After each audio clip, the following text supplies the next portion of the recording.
ఓం నమో నారాయణాయ శ్రీమతే రామానుజాయ నమః. శ్రీమన్నారాయణ జయనో శరణం ప్రపద్యే. అందరికీ నమస్కారం అండి. ఈరోజు మనం తిరుప్పావై ధనుర్మాసాన్ని ఆచరిస్తూ ఉన్నాం. తిరుప్పావై చెప్పుకుంటూ ఉన్నాము. అయితే దీనికి సంబంధించి నాకు ఏమనిపించిందంటే, అముక్తమాల్యదను రచించిన శ్రీకృష్ణదేవరాయలు గురించి కొంత తెలుసుకోవాలి, బాగుంటుంది కదా. వీరు కూడా గోదాదేవి గురించి చెప్పారు కదా, కాబట్టి కొన్ని విశేషాలను మీతో షేర్ చేయాలనుకుంటూ ఉన్నానండి. అయితే ఇప్పుడు ఈ రాయలవారి కవితా రాజసం ఎటువంటిది అసలు అనేది మనం ఈ వీడియోలో తెలుసుకుందాం. నచ్చితే లైక్ చేయండి, షేర్ చేయండి. ఇంకా నా ఛానల్ సబ్స్క్రైబ్ చేయకుండా తప్పకుండా సబ్స్క్రైబ్ చేయండి. తప్పకుండా చూడండి మొత్తం వీడియోను. ఇప్పటివరకు ఎవరు చెప్పలేదు అనుకుంటానండి. నేనైతే చూసినంత వరకు నాకు కనబడలేదు. ఫస్ట్ టైం నాకు చెప్పాలనిపించింది, నేను షేర్ చేస్తున్నా కాబట్టి తప్పకుండా కనీసం ఒక 500 లైక్లన్నా రావాలి నా వీడియోకి అని కోరుకుంటున్నాను. ఇక వీడియోలోకి వెళ్దాము. అయితే శ్రీకృష్ణదేవరాయలు సినిమా చూసి ఉండొచ్చు అందరూ. రామారావుని చూసిన తర్వాత ఇంకా అందరికీ నచ్చుతుంది కదా సినిమా. చాలా బ్రహ్మాండంగా ఉండే. వీలైతే మళ్ళీ కూడా మనం చూడవచ్చు. అయితే ఈ శ్రీకృష్ణదేవరాయలు అంటే ఈయనకి ఏం బిరుదు ఉంది అంటే రాజ కవీశ్వరుడు. అంటే రాజు కవి అని ఒక మాట. అదేవిధంగా కవి రాజేశ్వరుడు, అంటే కవులలో రాజు లాంటి వాడు అని. ఎందుకు అంత ఉంది అంటే ఆయన కవిత రాజసం అటువంటిదట. అది కొంత తెలుసుకుందాం మనము. మనకు అంత పెద్ద కవిత్వం గురించి వివరాలు అందరికి తెలిసినా తెలియకున్నా మనము కవుల గురించి తెలుసుకుంటూ ఉంటేనే కదా తెలుస్తుంది. కాబట్టి అందరూ వినండి దయచేసి.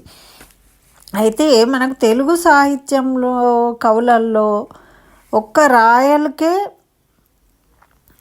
ఈ పదాలు వర్తిస్తాయి, ఎవరికి కాదు. ఎందుకు అంటే ఈయనే అంత గొప్ప కవి, మరి అంత గొప్ప రాజు. మనకు తెలుసు అష్టదిగ్గజాలు ఉండేవి ఈయన కొలువులో. సాహిత్యాన్ని అంత పెంపొందించాడు, అంత ఇష్టం ఆయనకు కదా, కవులను పోషించారు. కాబట్టి ఈ అతిశయోక్తి ఏమీ లేదు. ఈ రాయలకే ఇటువంటి 2 పేర్లు, రాజ కవీశ్వరుడు అని, కవి రాజేశ్వరుడు అని అనదగ్గ రాజు ఈయననే అని అంటారు పెద్దలు. మరి ఎందుకంటే ఇతనికి రాచరిక టీవీ ఉంటుంది. ఒక రాజు అంటే గంభీరంగా టీవీగా ఉంటూ ఉంటారు కదా. అయితే ఈయన రాసిన కవిత్వంలో కూడా అటువంటి రాజరికం కనిపిస్తుంది. అంటే ఆ భావాన్ని, ఆ పదాల సొంపుగా మనం చదువుతూ ఉంటే, ఇప్పుడు కొంతమంది కవిత్వం చదువుతూ ఉంటే శృతిమెత్తగా అనిపిస్తుంది. కొంతమంది పాటలు వింటూ ఉంటాం మనం, ఎంత హాయిగా, ఎటువంటి రాజసం ఉండదు అందులో, ప్రేమతత్వంతో ఉంటాయి. అయితే ఇప్పుడు ఏది చెప్పినా కూడా వాళ్ళ యొక్క మనోభావాన్ని ప్రతిధ్వనింపజేస్తారు కవిత్వంలో. కాబట్టి మరి శ్రీకృష్ణదేవరాయలు ఒక గొప్ప రాజు, ఆ రాజ టీవీ రాజసం ఉన్నవాడు. కాబట్టి అందులో కూడా కవిత్వంలో కూడా పరాక్రమత్వము, రాజసము అన్నీ ప్రస్ఫుటంగా కనిపిస్తాయట. అటువంటి సాహితీవేత్త, సమరాంగణ చక్రవర్తి. సాహిత్యంలో కూడా సమరాంగణం అంటే ఈ రాజులు యుద్ధంలో చేయడంలో కూడా, మరియు ఈ సాహితీ సమరాంగంలో కూడా వీరు చక్రవర్తిగా కీర్తి వహించారన్నమాట. అంటే అటువంటి మంచి మంచి పుస్తకాలు రాసిండ్రు.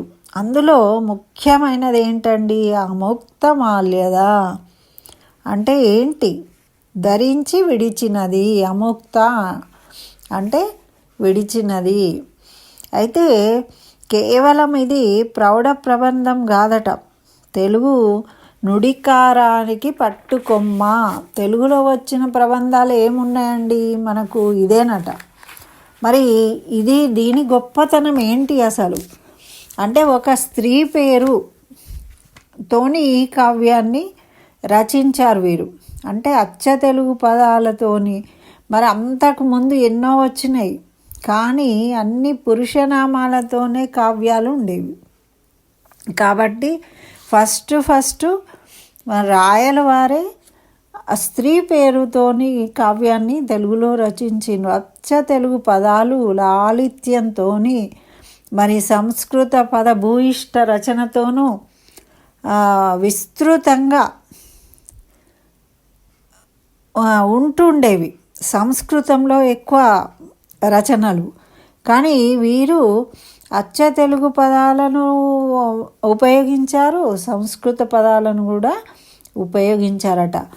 అయితే కవితా రాజసాన్ని ఆ విధంగా ప్రదర్శించి సాహిత్య లోకంలో రసమయం చేసిండ్రు అంటారు. అంటే ఏదైనా ఒక మంచి కవిత మనం కవులం కాదు, సామాన్యులం. ఇప్పుడైతే అసలు కవిత్వం అంటేనే తెలియని వాళ్ళు పిల్లలు అసలు పుస్తకాలే చదవరు. కానీ మనం ఒకసారి అది వింటూ ఉంటాం. ఈ సినిమాలలో చెత్త డైలాగులు ప్రాసతోని రాస్తేనే పిల్లలు ఎంతో సంతోషపడతారు. అంటే వాళ్ళకి తెలియక, వాళ్ళకి భాష యొక్క అందము, దాని యొక్క రుచి తెలియక వాళ్ళు ఆస్వాదించలేకపోతున్నారు. కానీ వాళ్ళకు కనుక తెలిపితే వాళ్ళు కూడా ఇవన్నీ ఆస్వాదిస్తారు. నా బాధ ఏంటి అంటే, మా పిల్లలకి ఇంత అందమైన సాహిత్యాలు తెలియట్లేదు. ఇప్పుడు అసలు తెలుగే చదవట్లేదు కదా ముందు.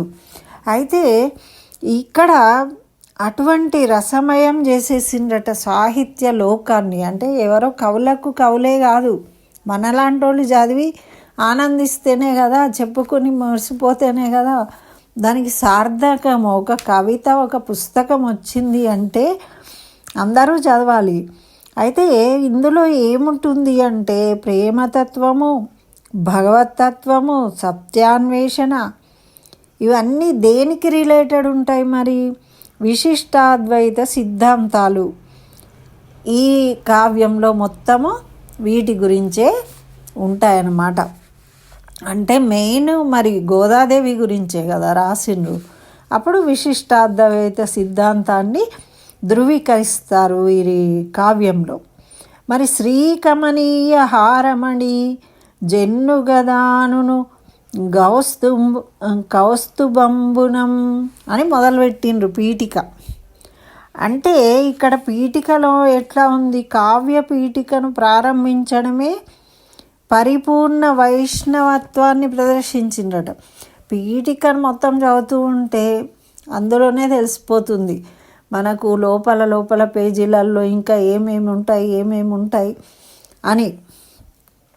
అంటే ఇంట్రెస్టింగ్గా కొంచెం తెలిసిపోతూ ఉంటుంది అన్నమాట. ఇది ఉందా ఈ పేజీలో, ఇది ఉందా ఈ పేజీలో, చదివేయాలి అనిపిస్తూ ఉంటుందట. మరి ఇంకా అటువంటి వైష్ణవ తత్వాన్ని ప్రదర్శించిండ్రు. మరి పూర్వ కవులు చేసే సుఖ విస్తుత్యాది పద్ధతుల్ని వదిలి శ్రీహరిని పంచాయుధాలను ద్వాదశాళ్వార్లను స్తుతించిండ్రు. శ్రీ వైష్ణవత్వంతో పాటు మరి దీంట్లో ముఖ్యులైన వారు ఎవరు? విష్ణువును, శ్రీహరిని, పంచాయుధాలు, మరి శంఖం, చక్రం, గదా, పాణి చెప్తారు కదా, వాటన్నిటి గురించి కూడా విపులంగా విశదీకరించిండ్రు. అట్లాగే 12 ఆళ్వార్లు ఉన్నారు, 12 ఆళ్వార్లు. ఆ 12 ఆళ్వార్ల గురించి కూడా వీరి అముక్త మాల్యదలో విశేషంగా తెలియజేసిండ్రు అన్నమాట. మరి శ్రీకృష్ణదేవరాయల అముక్త మాల్యద పీఠికనే అత్యంత పఠనావశ్యకమైనదట. ఆ పీఠికే అంత బాగుంటుంది. ఇప్పుడు మన థంబ్నెయిల్స్ లాగా, థంబ్నెయిల్ చూసే కదా అందరు పడిపోతూ ఉంటారు, టకటక చూసేస్తూ ఉంటారు. అందులో మ్యాటర్ ఏముందా లేదా తెలియదు, ముందు థంబ్నెయిల్ మాత్రం సూపర్గా పెట్టాలని చెప్తూ ఉంటారు కదా. అట్లా పుస్తకానికి పీఠిక ఉంటుంది. ఆ పీఠికను చదివితేనే మనకి ఎంతో ఆనందం కలుగుతుందట. అక్కడ ఇంకా వివిధ ఘట్టాలలో ప్రతిపాదించే వైష్ణవ తత్వాన్ని సమగ్రంగా ఈ పీఠిక ద్వారానే తెలియజేసిండ్రట వీరు రాయలవారు. మరి దాంట్లో గరత్మంతుని వర్ణనను చూస్తే అయితే ఇంకా చాలా అంటే మనం చదువుతూ ఎవరైనా కవులు దీని అందు ఆసక్తి ఉన్నవాళ్ళు ఇద్దరు కనుక కూర్చొని చదువుతూ దాని గురించి చర్చించేవాళ్ళు. ఇంతకు ముందు అయితే ఇళ్ళ ముందర కూర్చొని ఇవన్నీ చదువుతూ వీటి గురించి చర్చించుకొని పండితులు ఉండేవాళ్ళు. ఇప్పుడు అవకాశమే లేదు, అందరికీ సెల్ ఫోన్లు, అంతే. టీవీలు కూడా తక్కువైపోయినాయి కదండి, ఓన్లీ సెల్ ఫోన్, కంప్యూటర్, ఇంతే. అయితే అటువంటి భావన చాతుర్యము ఏమేముంది అనేది తెలుసుకోవాలంటే చక్కగా అట్లా చదువుతూ ఉంటే చాలా గమ్మత్తుగా ఉంటుంది అన్నమాట. మరి ఇంకా పద్యాలు ఎలా రాసిండ్రు అట అంటే, ప్రబలతర బిండబీ కృతేరమ్మదములు భీశ్వరేరం మనీకృత బిండవములు పతీగ సమ్రాట్ పతత్ర ప్రభంజనములు వృజినితూలేశములు దూల విసురు గాత. అంటే చూడండి ఎట్లా అంటే మనకు కూడా ప్రాక్టీస్ లేదు, మనం కూడా చదవడం తక్కువ చేసినాం, పద్యాలు చదువుడు, అన్ని వచనాలు చదువుతూ ఉన్నాం కదా. అయితే ఎంత బాగుంది అందులో అంటే శబ్దాలంకారం, శబ్దాలను మనము పలుకుతూ ఉంటేనే ఎంతో గంభీరంగా, ఎంత అందంగా మళ్ళీ మళ్ళీ పలకాలి అనే ఆసక్తి పెరుగుతూ ఉందన్నమాట. అంటే అచ్చం ఖడ్గదారి అయి సాహితీ రంగంలో యుద్ధం చేయడానికి యుద్ధభూమికి పోతే ఎట్లా ఉందో ఈ పదాల పొందిక అట్లుందన్నమాట. ఖడ్గం ధరించి సాహితీ రంగంలో నిలబడ్డాడు శత్రుసేనలను సంవరించడానికి అన్నట్టుగా రచించిన శబ్దము అలా ఉందని. మరి ఇక ఈ పీఠికలో మహత్తరమైనది ఏంటిది అంటే రాయల స్వప్న వృత్తాంతం ఉందట. కళింగ దేశాన్ని జయించడానికి బయలుదేరిన రాయలు మార్గమధ్యంలో శ్రీకాకుళాంధ్ర మహావిష్ణువును సేవించి ఒక రాత్రి అక్కడే శయనించిందట. అప్పుడు స్వప్నంలో విష్ణువు సాక్షాత్కరించి ఆంధ్ర భాషలో ఒక కథ రాయమని తనంతట తానుగానే అడిగినట్లు ఎంత కమనీయంగా చెప్పిండ్రట. మొత్తం ఆ స్వప్న వృత్తాంతమంతా కూడా తన పీఠికలోనే చెప్పేసిండ్రు. ఇలాంటి కళ వచ్చింది స్వప్నము, నాకు ఆ శ్రీ మహావిష్ణువే నన్ను కథ రాయమని అడిగిండు కాబట్టి ఈ విధంగా రాస్తున్నాను అని. ఎన్నిను గూర్తు నన్న విను మేమును దాల్చిన మాల్యమిచ్చున, ఇటువంటి పదాలు. మరి గన్నడరాయ ఎక్కదున గప్పు ప్రియా పరిభుక్త బాక్కదన్ అట. ఈ పద్యంలో ఏముంది అంటే విష్ణువులోని సరసతకు తగిన పదాలన్నీ అందించారు. అంటే ఒక్కొక్క భగవంతుడికైనా కూడా తగిన పదాలను, ఇప్పుడు ఒక వ్యక్తిత్వానికి సంబంధించి దానికి తగిన విధమైన పదాన్ని అక్కడ స్ఫురింపజేస్తేనే అది అందంగా కనిపిస్తుంది. అట్లా దానికి పాత్రోచితమైన పదాలను తోని వన్నె తెచ్చారట. మరి పూర్వము అంతకన్నా ముందు తాను ధరించి పూహారాన్ని సమర్పించిన గోదాదేవిని శ్రీరంగంలో శ్రీరంగనాథుడు పెండ్లాడాడు. మున్ను ఒక మగవాడు పూలమాలను ఇవ్వగా ఎవతో ఆ మాలను స్వీకరించాడట. ఆ లోటును తీర్చే విధంగా ప్రియా పరిభుక్తమైన ఈ కథను చెప్పమని ఆంధ్ర విష్ణువే కోరాడు. సాక్షాత్ ఆ విష్ణువే కోరిండట, ఆంధ్ర విష్ణువు అట. మరి తెలంగాణ విష్ణువు కూడా ఉండాలి కదా, మరి తెలంగాణ వాళ్ళు కూడా రాయాలి ఇక. అయితే అంటే అక్కడ అప్పుడు ఆంధ్రప్రదేశ్ కాబట్టి మనకు అలా అనడం జరిగిందనమాట ఈ వ్యాఖ్యానంలో.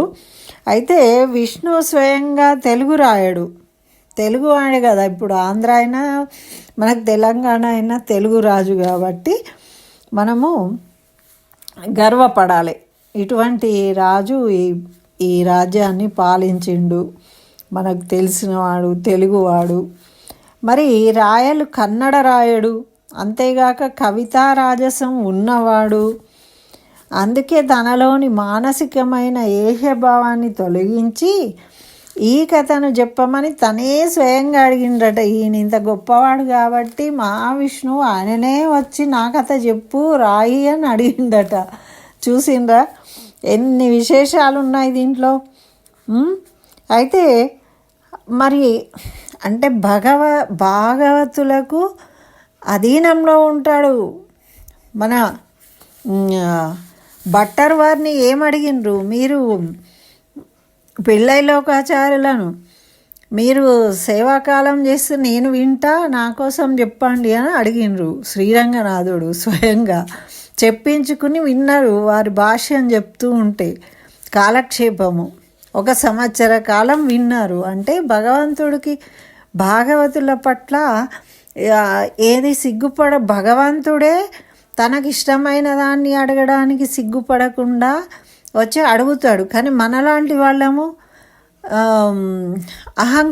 అహంకరిస్తాం. ఒకళ్ళ దగ్గరికి వెళ్ళి అయ్యో నాకు తెలియదు చెప్పండి ఇది ఏంటి అని అడగాలంటే మొహమాటము, సిగ్గు, అహంకారం అన్నీ ఉంటాయి అని మనం దాటేస్తాము. ఆ విషయాన్ని తెలుసుకోము, నేర్చుకోము, దాన్ని దాటేస్తాము. కానీ ఇక్కడ చూడండి, శ్రీ మహావిష్ణువే ఈయన ఇంత గొప్పవాడు కాబట్టి నా కథ రాయవా, నువ్వు నా కథ రాయి అని అడిగిండట. మరి ఇక్కడ ఇద్దరిలో కూడా రాజసం ఉంది, చెప్పమన్న కథలో సరసత ఉంది. కాబట్టి దీనికి తగిన భాష తెలుగే. తెలుగులో అయితేనే ఇది అందమైన కావ్యం అవుతుంది, వేరే భాషల్లో కాదు అని మరి అన్నమయ్యతో కూడా పాటలు రాయించుకున్నాడు కదా శ్రీ వెంకటేశ్వర స్వామి. నచ్చి తెలుగు పదాలకు అంత సోయగం ఉంది అని తెలుగు పాటలు ఇష్టమట. అందుకని మరి ఈ తెలుగే ఎందుకంటే అది కలకండ అట. కలకండ అంటే ఏంటిది? మిశ్రి, తీయగా ఉంటుంది. అట్లా తెలుగు భాష కలకండలాగా ఉంటుంది. ప్రసాదం పెడతాం కదా మనం దేవుడికి ఇంట్లో రోజు ఏం చేస్తారు, 4 కలకండ పాలకులను పెట్టి ఆరగింపు వేస్తాం. అందుకని ఇష్టం అన్నమాట. దీనికి తగినవాడు రాయలే అని ఆ విషయాన్ని తను తెలుసుకొని పోయి స్వప్నంలో అడిగాడట. తెలుగదేలయన్న దేశంబు తెలుగేను తెలుగు వల్లభుండు. మరి తెలుగు వల్లభుడు తెలుగు దేశమే ఇది కదా. మరి తెలుగొకండ ఎల్ల నృపులు గొలువ ఎరుగవే బాసాడి దేశ భాషలందు తెలుగు లెస్స అని చెప్పిండట ఆంధ్ర విష్ణువు. స్వయంగా ఆయన కథ రాయమని చెప్పి మీ తెలుగు ఇటువంటి మంచిది కాబట్టి తెలుగు లెస్స దేశ భాషలందు అని తన కలలో అప్పటికే ఈ శ్రీ వైష్ణవుడైన రాయలు తనకున్న విశిష్టాద్వైత పాండిత్యాన్ని అంతా ఉపయోగించి అప్పుడు ఈ అముక్తమాల్యద రచనకు పూనుకున్నాడట. ఆ విష్ణుమూర్తే స్వయంగా కలలో వచ్చి అడిగినప్పుడు. మరి అందుకే ఏం రాసిండట అంటే పన్నిద్దరాళ్వార్ల గురించి కూడా రాసిండట ఇందులో.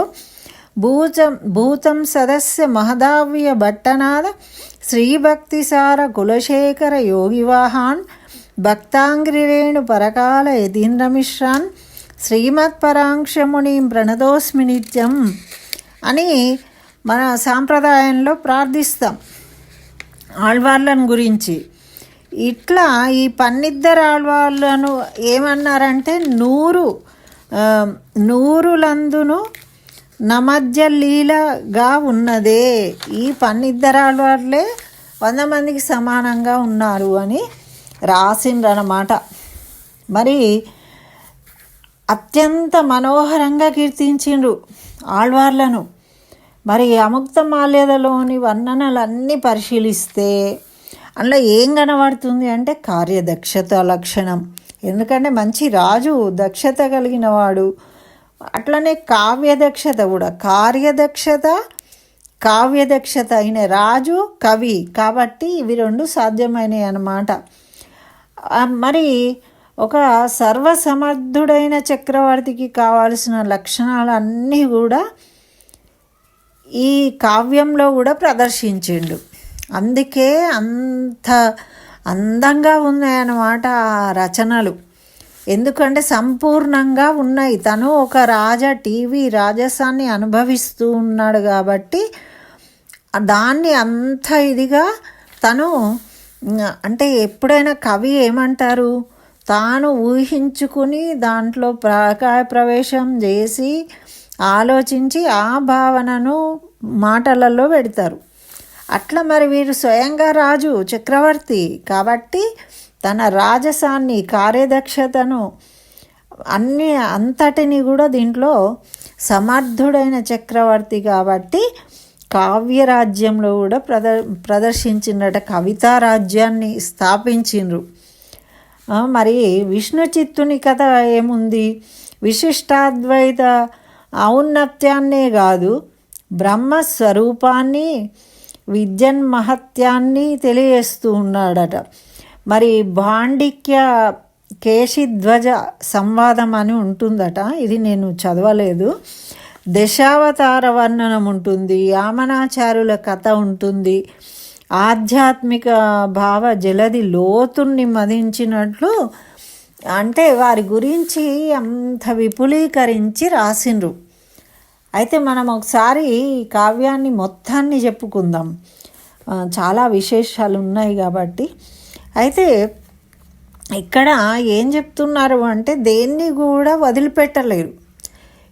ఈ ఆళ్వార్లకు సంబంధించి, గోదాదేవికి సంబంధించి, రంగనాథుడికి సంబంధించి అన్నీ కూడా చక్కగా లోతైన భావాలను, భావజలధి అంటే ఊరుతూ ఉంటుంది. అది మనం ఎంత తీస్తే అంత ఊరుతుంది అన్నట్టు. ఇప్పుడు మనకు తిరుప్పావై పాసురాలు ఎన్ని అర్థాలు చెప్పుకుంటే అన్ని అర్థాలు వస్తూ ఉంటాయి దాంట్లో. ఆ విధంగా ఉందట. మరి చక్రవర్తి కేవలం అంతఃపురానికే పరిమితం అయిపోతే సామాన్య ప్రజాజీవనం ఎలా ఉంటుందో ఎలా తెలుస్తుంది? కాబట్టి వీరు కావ్యంలో ఎవ్వరూ గమనించలేని ఆశ్చర్యం గొల్పే అద్భుత అంశాలు ఉన్నాయట. అవి ఏంటి అంటే, బ్రహ్మరాక్షసుని వర్ణన చేసినప్పుడు ఆ విధంగానే సామాజిక పరిశీలన, వ్యక్తి పరిశీలన. ఒక వ్యక్తి ఏ విధంగా ఉంటాడు మామూలుగా, ఒక సమాజంకి సంబంధించి సమాజపరంగా ఆలోచించినప్పుడు ఏ విధంగా, ఒక బ్రహ్మరాక్షసుడిలాగా ఉన్నప్పుడు ఏ విధమైన ఆలోచన, అంటే ప్రస్ఫుటంగా మనకు తెలిసే విధంగా భావగర్భితంగా ఉన్నాయట అన్ని రచనలు మొత్తం కూడా. అంత బాగా రాసిండ్రు. మరి ఇవన్నీ చెప్తుంటే మీరు అందరు చదవాలి ఇక, ముక్తమాలేదా తప్పకుండా. అయితే ఇక్కడ ఇంకేమంటుండ్రంటే, కొన్ని పద్యాలేమో భావం పూర్తయిందనే లోపే మరింత భావావేశం వస్తుందట. కొన్ని ఎట్లా అంటే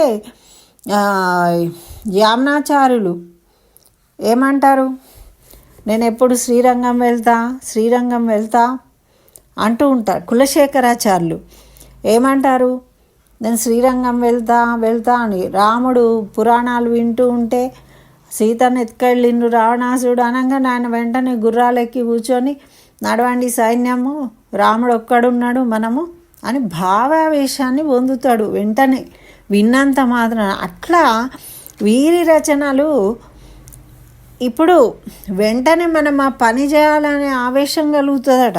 అది చదువుతుంటే విజృంభించి రసానంద కందాయంలో తేలుస్తుందట మనను. అంత విశేషమైన కావ్యరచన.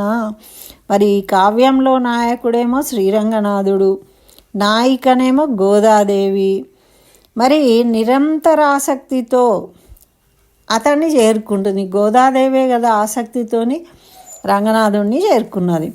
మరి ఇది ఎలా ఉంది అంటే, వేదాంత పరంగా ఆత్మ, పరమాత్మ, ప్రకృతి ఈ మూడు రూపాలను చూపిస్తూ ఉంటుంది. ఇప్పుడు మరి మూడు రూపాలు ఏంటి అంటే, విశిష్టాద్వైతాన్ని బోధిస్తూ ఉన్నాయన్నమాట.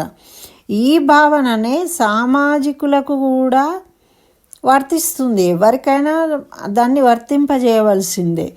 అట్లా ఏ మతమైనా వ్యక్తిని ఏం చేస్తారు, వ్యక్తి అభివృద్ధిని కాంక్షించాలి. ఏ మతమైనా కూడా పతనోన్ముఖునిగా విశృంఖలాలను ఛేదించి పరమాత్మునిగా రూపొందించేందుకు ప్రయత్నిస్తుంది. అంటే తనను ఒక దైవ స్వరూపంగా మారిపోయే విధంగా ఉండడానికి ప్రయత్నిస్తుంది మతం అంటే. మరి అదే విషయం ఈ కావ్యంలో చక్కగా ప్రబోధించిండ్రు. ఇప్పుడు మనం పరమాత్మను చేరుకోవాలి అంటే ఆ దైవ గుణాలన్నింటినీ మనము సాధన చేయాలి. చేసి మనము ఆ గుణాలను మనము అంటే ప్రదర్శించాలి. ఆ దైవీ గుణాలను మా అహంకార మమకారాలు మానవుడిగా ఉన్న ఈ గుణాలు అయితే ఏవైతే ఉన్నాయో వాటిని వదులుకోవాలి. అదే మతం చెప్తుంది. ఏ మతమైనా అదే చెప్తుంది అంటుండ్రు. ప్రస్తుత కాలంలో కాదండి, అవన్నీ మార్చేసిండ్రు కాబట్టి ఇప్పటికి వర్తించదేమో అది. అయితే ఈ విధంగా అన్నీ కూడా వివరంగా చెప్పిండ్రటండి రాయలు. ఈ కావ్యంలో ఇదే సందేశాన్ని ఇచ్చిండ్రు. ఏమని? ఈ మతం గురించి. మరి ఆత్మగతమైన అద్వితీయ మనోధైర్యాన్ని కలపాలి, దృఢ సంకల్పాన్ని ధరించి ఉండాలి. ఎవరైనా కూడా మనోధైర్యం ఉండాలి, దృఢ సంకల్పం ఉండాలి. ప్రకృతి తత్వాన్ని తన అభివృద్ధికి వీలుగా సంకల్పించుకుంటూ మహత్ ఫలితాన్ని పరమార్థాన్ని పొందాలి. చూడండి, ప్రకృతితో ఎప్పుడు మనం అనుసంధానమై ఉంటామో అప్పుడే మన జీవితం ఆరోగ్యం బాగుంటుంది, మైండ్ బాగుంటుంది, మనం చేసే పనులు సక్సెస్ అవుతాయి. ప్రకృతికి విరుద్ధంగా ఎప్పుడు ఏది ఆచరించినా కూడా అది మనకు సక్సెస్ను ఇవ్వదు. మరి ప్రకృతి తత్వాన్ని తన అభివృద్ధికి వీలుగా సంకల్పించుకోవాలి. ఈ విషయము రాయల వారు కూడా చెప్పిను, మన గోదాదేవి కూడా చెప్తుంది. ప్రకృతిలో పరమాత్మను దర్శించండి అని చెప్పింది. అదే చెప్తున్నారు. మరి ఇట్లా పరమాత్మ తత్వము, మోక్షము, మానవుల జీవన వైఫల్యాలకు చక్కని మార్గాన్ని చూపెట్టేదే రాయల కవిత్వం. గోదాదేవి చెప్పేది అదే. పరమాత్మకు చేరుకోవడం ఎలా మార్గము, విఫలం కాకుండా ఎలా చేరుకోవాలో చెప్తుంది. మన చక్కని అముక్తమాల్యద కూడా అదే విధంగా మనకు ఆ మార్గాన్ని బోధిస్తూ ఉందట రాయల వారు కూడా. కాబట్టి అందరం మొత్తం అముక్తమాల్యదను ఒకసారి చదువుకుని చెప్పుకునే అవకాశం ఉంటే చెప్పుకుందాం. మరి ఇదండి రాయలవారి కవితా విశేషము, అముక్తమాల్యద గొప్ప విశేషము నాకు తెలిసినంత వరకు చెప్పాను. నచ్చితే లైక్ చేయండి, షేర్ చేయండి. స్వస్తి. జై శ్రీమన్నారాయణ. సర్వం శ్రీకృష్ణ చరణారవిందార్పణమస్తు.